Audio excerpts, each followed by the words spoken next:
Meron akong ibibigay sa'yo.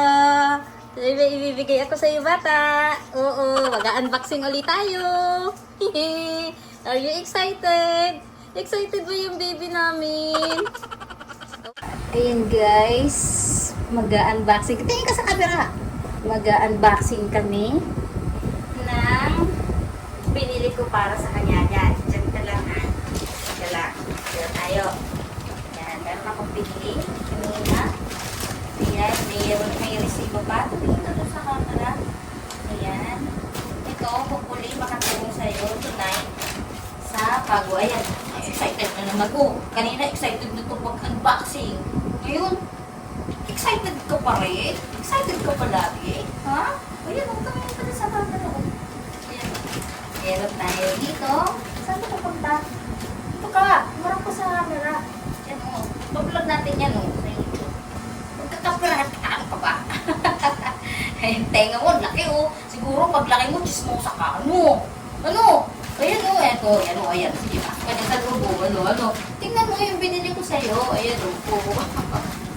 Oo na.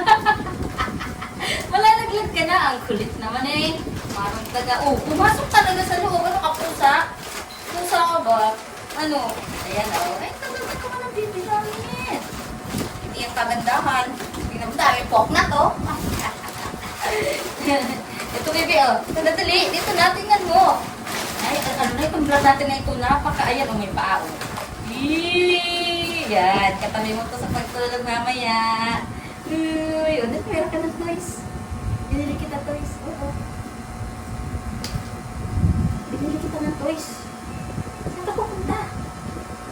Ha? Binili kita ng toys.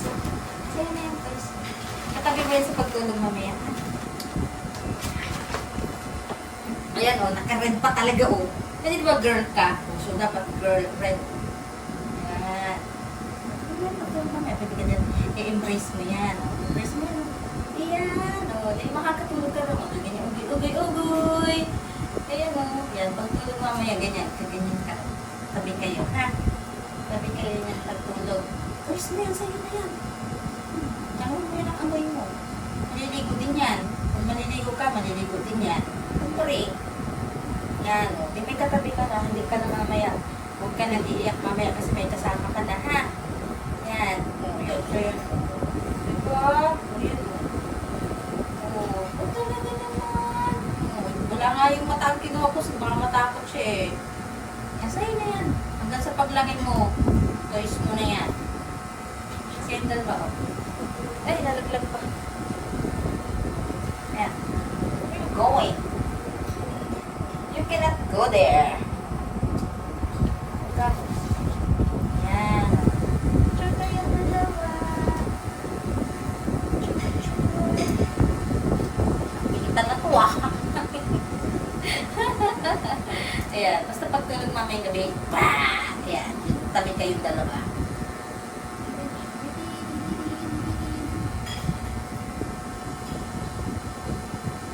Okay. Habol yan. Kapit pa. Kapit pa yung tayo mo.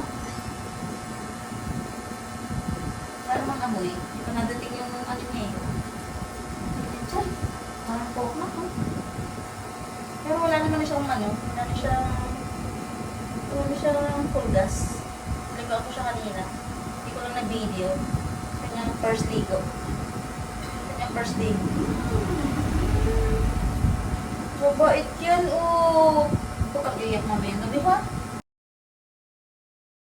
Ayan, naghuhugas ako ng pinggan dito sa Dirty Kitchen. Wala, gusto niya lang nakadikit sa akin. A few moments later. Bakit? Anong drama yan? Ha? Bakit? Anong gusto? Ha? O, tabi ka sa akin. O, dito. O, tabi ka dito sa akin, dali. Tabi tayo.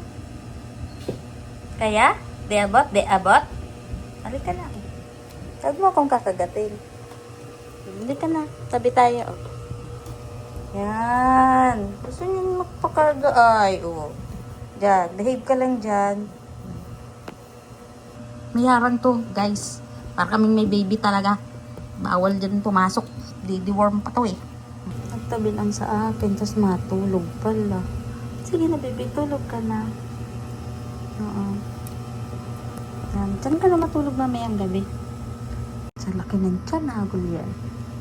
Tinabihan niya yung binili kong stop toys. Day 2. Ayan, kagigising ko lang. Time check, 6:35 a.m. Wala pa akong naririnig na boses ni guard. Binili ko siya guys ng stuffed toys para makatulog. Yun yung sabi nila nanay. So ayan, check natin. Sobrang tahimik pa. Ito yung ginagawa.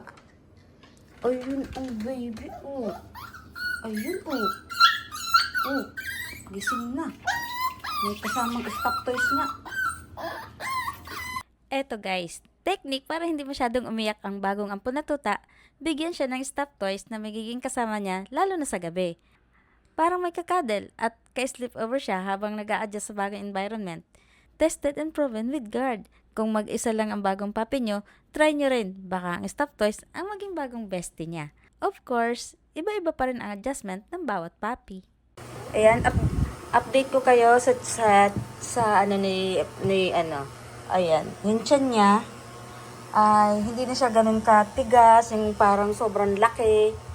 Ayan, malaki pa rin pero nakapoop na siya ng 2 beses na merong wormy. So ayan, sana magiging healthy na siya kasi wala na siyang alaga sa tiyan. Ayan, napakakulit. Thanks for watching. See you in the next one.